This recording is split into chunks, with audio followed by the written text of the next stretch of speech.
Hello, Greg Arturo here, rallying the Indigos into the now. And yes, I did cut my hair. It felt great to let go of all of that.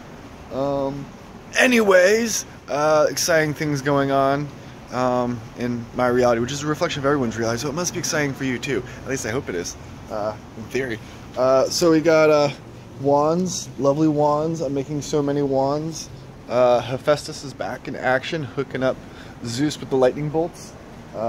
Yeah, Indigos rally. There are tools available of all shapes and forms right now. We just gotta like click in and make them happen, for us at least. Put them to use. Apply. Applied metaphysics. I love that phrase. And so like, might be like, oh, copper quartz. Wow, that's wonderful. What can you do with it? So many things. Because the beautiful thing is understand that copper is a conductor and quartz is a piezoelectric crystal. And that just opens up a world of possibilities. And so, the simplest one is you have like a transducer. And so, quartz, being it's piezoelectric, will convert acoustic signals into electrical signals. And so, I can chant and then pulse the crystal or pulse the copper electrically with that chanting.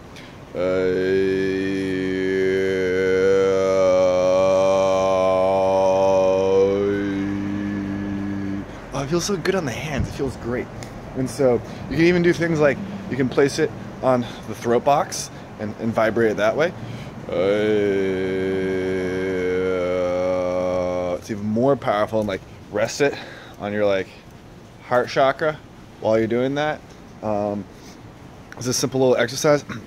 But if doing energy work on people, you can place it on the body, like right here, and it sort of works like, I mean, it works a lot like acupuncture without actually have to piercing the skin, because we have a huge motherfucking needle doing the job for you, just like sucking that energy out and let it fill back in with good rainbow love. And so voice also helps, you know, to move that forward. Any type of music, you can put in solfeggio frequencies. You can stick a tuning fork on the end, which feels great. Anytime you get physical contact with the vibration, it's way stronger. It still works great, you know, just a little bit of ways away. Yep, still working. And so that's one thing. Then there's like obviously dancing, which I've done before. Can we get this guy up here? Oh, he's good. This little guy.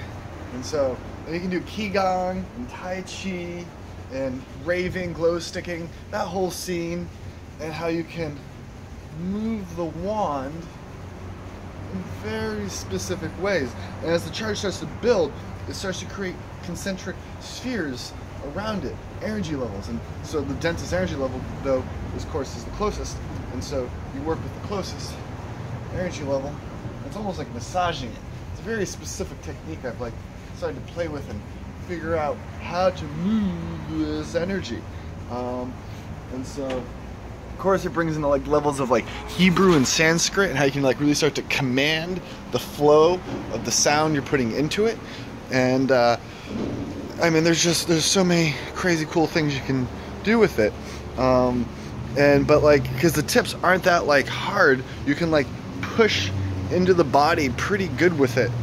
And rub it, just like I use a technique with neuromuscular therapy and energy work, where you push into the body really hard, usually with the thumb, and in a spot where also there's usually a knot, but not necessarily, and you work it, pushing it in really intense, and you're breathing in while you're doing that, as in I'm like pulling the energy out, or you're providing a pathway for the energy to be pulled out, because the work is still always the one being healed, is doing the majority of the work, always.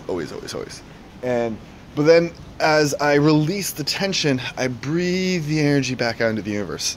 And yeah, like there's a little bit of, you know, heebie-jeebie language there, but god dang it, I can feel it. I've been feeling it for 10 years, and like how it worked, that simple little technique of, hi Messel, I'm saying hello to you, and now I'm releasing you.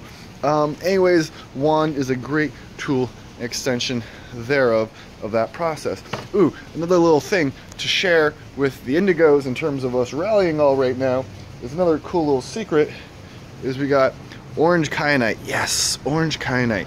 This is a really good friend to keep on you in terms of awakening your psychic abilities and give you just like a step up, like, you know, a little bit of Lucy, like the movie, maybe the other one too, but the movie definitely, where just like gives you a little step up to like the 30% brain function power, because we can get up there pretty fast, pretty quick.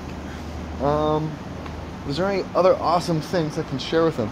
Well, there's like, you can take several of them and like you can create like Insta-Vortex. And so like as long as you have 3 of them pointed in the same spot, like so, right there, like, yeah, like it immediately starts focalizing the energy. It starts coagulating right there. You can get more of them into a circle. It focalizes it so quick into the center when you point them in. You can also stick them in the ground vertically and create a crystal grid that way, such as if you align 4 of them to the geographic north, not the geomagnetic, and so this is how the pyramids are aligned, and so the sides of the square are pointing toward geologic north or geographic north, and not the points, but the sides are the alignment. And you can create a really simple, like, on-the-spot ray mobile crystal grid. It's actually like pretty awesome how quick and easy that is. Which is like, boom, pyramid to go. It's like metaphysical fast food, but way better. And you know, you couple that with some sun gazing, and everything just gets delicious. And anyways, that's like the download from Hephaestus. That's like what my friend's been calling me lately. It's sort of like the funny archetype. I mean, we all play archetypes all the time. There's a little bit of Zeus in me too, you know, because I was born on a Thursday, day of Jupiter. And so like, the energies are all around. We got a little bit of everything in terms of your archetype. So it's just like, figure out like what gods apply to you and like kick that character into gear, and it's pretty fun. And when you have like a wand at your side, like usually my confidence level with reality is at like 99%. But like, it's little things like this and like sticking in my side, you know, ready to go, holstered, like walking out into reality, it sometimes puts you up into that 100%. And when you get into that 100%, you can just walk in and out of situations like the most ultimate badass of pure loving confidence. Not cockiness, confidence, because it's just like, hey, this is my reality, this is our reality, this is your reality, this is everything's reality. And you're just flowing with it. And that's what it's really like to like be your character. So this is Gregor talking to you later. Yeah, it was a good nap. It was tasty. Ciao.